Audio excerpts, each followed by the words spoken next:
Proceed. It is new to the extent that he has raised 4 things upon which you should rule. Mr. Speaker, I'm inviting you again to consider ruling on a 5th thing, namely that whereas this is the Senate, but in this chamber this morning and for the next 2 days, Mr. Speaker, we have converted ourselves into a trial chamber. And therefore, Mr. Speaker, any member of parliament seated in this chamber is seated here as a judge to what's going on. Mr. Speaker, the invitation I'm asking you to make is that if you allow the Honorable Soro to then sit in this house and do something other than what a member of parliament is supposed to do in a trial chamber, is it not, Mr. Speaker, tantamount to having a sitting of the High Court, for example, where a judge who would have sat on that matter then jumps and becomes an advocate in the same court, Mr. Speaker? And Mr. Speaker, because we are now going to be setting a precedent, we request you to consider this issue long and hard, because we have some very eminent lawyers in the National Assembly and this Parliament who will then start abusing this to the extent that it will be the disadvantage to the impeachment process. I thank you. Senator Sifuna.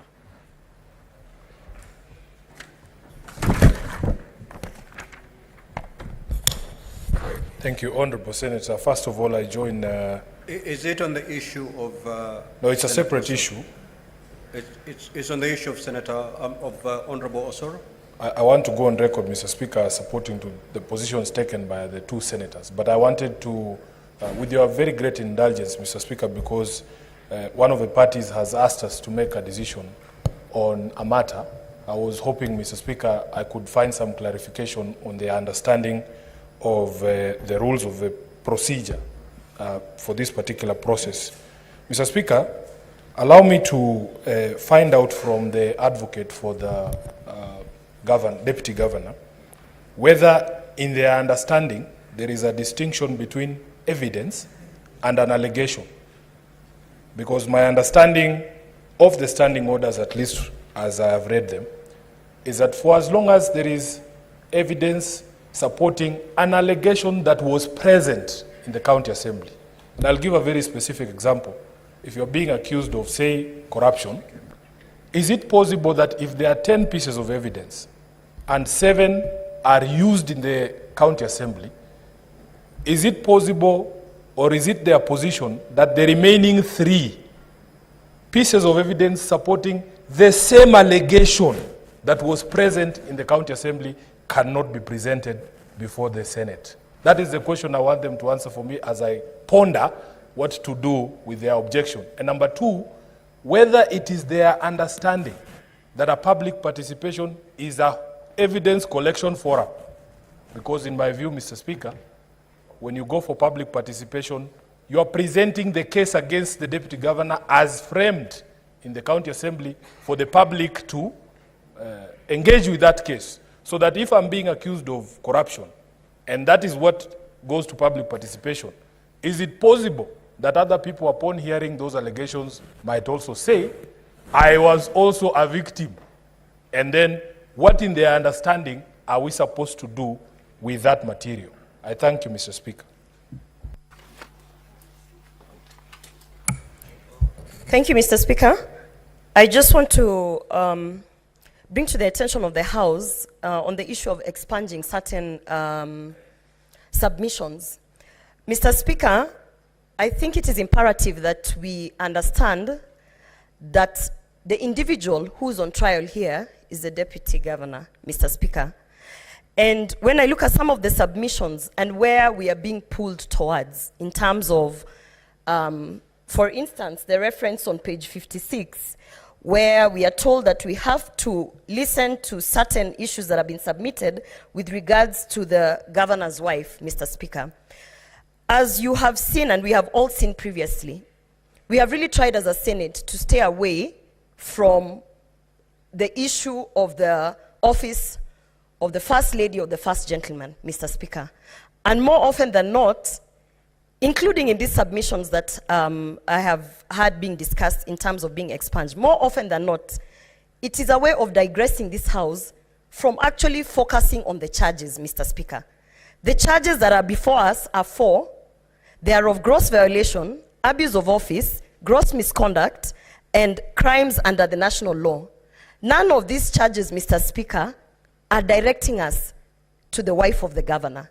Mr. Speaker, so as you make that ruling, I implore you, Mr. Speaker, that you understand that this issue of the office of the First Lady and the First Gentleman is often being used to bring non-issues to this House, Mr. Speaker.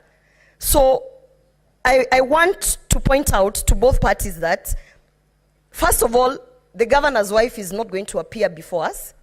So therefore, we should, it is not forming part of this impeachment. And so therefore, Mr. Speaker, if you can guide that we do not reduce the House into a House that is going to discuss matters of patriarchy or feminism, or the issue of the first office or not the first office. The person who is here is the deputy governor, and we should limit our discussions on whether this particular impeachment has weight to impeach a deputy governor, and leave away the issues of or trying to bring about the spouse of the governor or any other person in this impeachment. Thank you, Mr. Speaker. Senator Ledama. Thank you, Mr. Speaker. Mr. Speaker, I want to bring to your attention Rule 30. You have less than 2 minutes. Okay. And Rule 23. Okay. Rule 20. Okay. Thank you, Mr. Speaker. Mr. Speaker, I was trying to make sense of what the two parties, the Assembly and also the Deputy Governor, were trying to allege in terms of the introductions of new evidence. Mr. Speaker, Rule 30 of our impeachment rules states as follows: that when a particular question or matter, including but not limited to questions of evidence, materiality, relevant competence, or admissibility of evidence, and any question consequential or incident thereon, no provision has been made in the standing order or in these rules, the Speaker of the Senate shall rule on the questions on matters, and the ruling of the Speaker shall be final. Mr. Speaker, the reason why I stood up is because of the parity of the evidence. I've had both parties alleging that there is introduction of new evidence. I'd like to request that you apply Rule 30 so that during our closed session, you can determine that matter, and then we can be able to progress. Thank you, Mr. Speaker. Now, to make progress, I'd wish to hear from the Deputy Governor's team a response to the preliminary objection by the Senator for Nandi. And also I'd wish to hear a response from the County Assembly on the preliminary objection by the Senator for Nandi. Proceed. Proceed. I'll come to you. Okay. Honorable Senators, I'm informed that the Senator for Kisii cannot hear me because you're making noise. Kindly be silent. Proceed. Mr. Speaker, sir, my understanding is that you're inviting me to respond to Honorable Ladema's point in reference to Rule 30. Oh, okay. For Nandi, who raised the preliminary objection opposing the appearance of Honorable Osoro. Mr. Speaker, sir, I'll be as brief as this. Our position is that this Honorable Senate and the National Assembly are different functions. Number two, the impeachment jurisdiction that you're exercising today is not a function that is exercised at National Assembly. And for that reason, there is no conflict in Honorable Soro appearing here, considering that there would be no occasion and no situation where we would have to influence or contribute to the question of whether the impeachment can proceed or not. I would also want to identify myself with the submissions by Honorable Kalwale and say, up to the last minute, we were together in the sense that if you are sitting already as judges, then we know that your members have appeared before court and conducted proceedings there. And insofar as, therefore, you're sitting as a court, then Honorable Soro, for as long as he's not a member of this Senate, can participate the same way your other members have been able to make contribution in the court precincts. I pray that you allow Dr. Monda to enjoy the services of an advocate of his choice. Thank you, Mr. Speaker, sir.